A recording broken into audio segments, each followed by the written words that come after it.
How's it going, guys? Mike Slattery here with Southers Construction. Now, before we get started, make sure to go ahead, like, subscribe, and hit push notifications if you like this video series so far. So today I want to talk to you about some of the overlooked signs about a failed roofing system. Now, we're going to kind of break this down into exterior and interior signs that you should be looking for as a homeowner.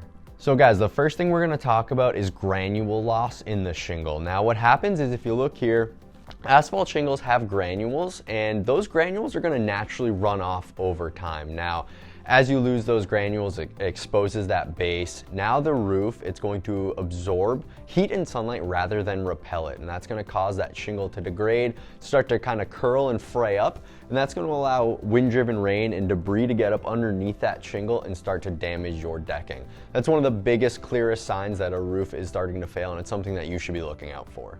Kind of attached to that granule loss, it leads to what we call baked shingles. Now, this is where the edges of those shingles are going to start to curl and fray up. It almost looks like bacon in a frying pan, and that's going to really allow that wind-driven rain debris to get up underneath that shingle. So if you look at your roof, if you see any raised up shingles, curled up edges, that's a big sign that you want to look out for.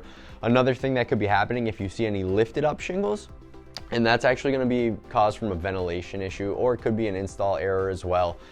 So that nail, if the heat and moisture is getting trapped in the attic, if it's not ventilated properly, that nail can actually pop up from underneath that decking, raising up that shingle. And that can lead to not only that lifted up shingle, but it can also lead to a blown off shingle off your roof. All right, guys, the next big thing you want to look for on the outside of your roof is any sort of moss or algae growth. Now, it's a clear sign when you see that moss start to bulb, but the beginning sign is streaking on a roof. So it could be any sort of discoloration. Sometimes it kind of looks like someone dropped, an ice cream cone or something down the roof and it looks like a big smear. That's actually a sign of moss or algae growth. Now, that moss and algae growth, it's going to cause that roof to start to absorb moisture, and now your roof is doing the opposite of what it's intended to do, and that's to shed that water. All right, guys, so now we're going to talk about some of the big things to look for inside the home. A lot of the times people are just in and out of their house, aren't paying too much attention to the roof, but once those issues get inside, it's a lot more noticeable, right? So something you're going to want to look for is any sort of staining or discoloration in your ceiling, in your drywall. Now, this could be a yellow stain. Sometimes it can all the way, if it goes unnoticed, it can get, greenish black if the moisture is really getting trapped in there. Sometimes you'll see some of the paint start to bubble if a lot of moisture is getting in there. These are all clear signs that water now is not only getting past the roofing system, but it's getting into the attic and inside your livable space. These are all clear signs that the roofing system has failed. Another big thing you guys want to look out for is damage to your roof due to the elements. Now, it could be some crazy wind, which is going to look like lifted shingles, could be branches flying around and falling. The biggest one is hail damage. After a really big storm, it's always important to have someone come out and check your roofing system. Now, sometimes to the trained eye, you can see hail damage from the ground, but a lot of the times a roofing system looks perfectly fine. And until close inspection, you might not be able to notice that hail damage. So if you do see anything that looks like a puncture in your roof, or you've had a recent storm, make sure you call an expert out there to take a look for you. All right, guys, another big thing you want to look for on the outside of your home is any sort of pieces of shingle on the ground. Now, for some reason, a lot of homeowners think it's just natural for shingles to blow off a roof, and it's just kind of part of being a homeowner. But other than poor workmanship and poor quality materials, your roofing system should not go anywhere. Pieces of shingles should not come flying off. So if you do see any pieces of your roof on the ground, please make sure you call an expert out to come take a look for you guys. Another big thing that might get missed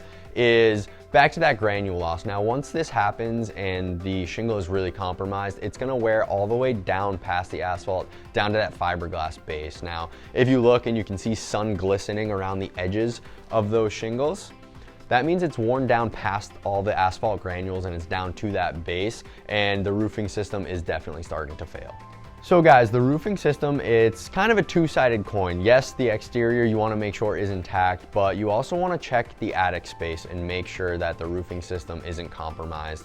So some things that you can look for, I'd say once every couple months, get up in your attic space and just do an overall quick check. And if you aren't comfortable with doing this or the access is really tough, have an expert come out and they should check that attic space for you as well as the exterior. Some things you want to look for are any signs of any sort of mold or growth, anything that looks out of place. I think everyone's encountered what kind of mold looks like. You should look out for something like that. The next is any sort of discolored plywood. Now, if there's a water stain, these are all signs of active leaks, and trying to trace that path can be tough, but you want to look for these things. If you see any sort of moisture up there, any sort of discoloration, another big thing is any sort of rot or discoloration around nail heads. That's a spot where when moisture is getting trapped, it's going to cause the wood around those nail heads to start to rot. So these are all big things for an untrained homeowner that you can look for to be proactive. If you look at your roof and you see any of these signs, you want to make sure you have an expert come out there and diagnose it, especially if you see any missing shingles. Now your roof is fully exposed to the elements. Thank you guys so much for watching. I'm Mike Slattery with Southers Construction. If you've been enjoying these videos, make sure you like, subscribe, hit that push notification, and go ahead in the comments and let us know something that you'd want us to cover in our next video.